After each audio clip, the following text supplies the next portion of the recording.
మిథున రాశి మిథున రాశి వారికి ఈ వారం రోజుల గ్రహస్థితుల్ని మనము పరిశీలన చేసినట్టయితే మూడు గ్రహాల ఉనికి చాలా బాగుంది అని చెప్పచ్చు.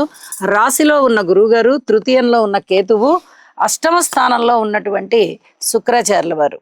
వీరు విలువైనటువంటి ఆభరణాలు కొనుగోలు చేసేటటువంటి పరిస్థితి ఉంటుంది. అయితే ఈ చతుర్గ్రహ కూటమి అష్టమ స్థానంలోనే ఏర్పడి ఉన్నందున దూర ప్రాంత ప్రయాణాలు ఉంటాయి.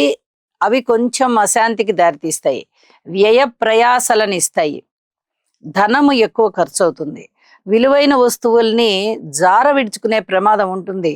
కాబట్టి భద్రం చేసుకోండి. ఇలాంటి ఇబ్బందులన్నీ ఉంటాయి కాబట్టి తప్పనిసరిగా జాగ్రత్తలు అవసరం అని చెప్పి తెలియజేస్తున్నాను. అయితే గురుబలం చాలా బాగుంది. వీరికి చెప్పదగ్గ సూచన ఏమిటంటే, గురుబలం అనేది రాశిలోనే గురువుగారు ఉండి చాలా అమోఘమైనటువంటి ఫలితాలను ఇస్తూ ఉంటారు. భార్యాభర్తల మధ్య అన్యోన్యత బాగుంటుంది, కుటుంబ జీవితం బాగుంటుంది, సంతానం బాగుంటారు, ధన ఆదాయం బాగుంటుంది, అన్నదమ్ముల సహాయ సహకారాలు బాగున్నాయి, మాతృవర్గ రీత్యా బాగున్నట్టే ఉంది. పూర్తిగా బాగుందా అంటే పూర్తిగా జాగ్రత్త వహించవలసినటువంటి కాలము. మాతృమూర్తి గారికి ఏదైనా ఔషధ సేవ అవసరం పడవచ్చు.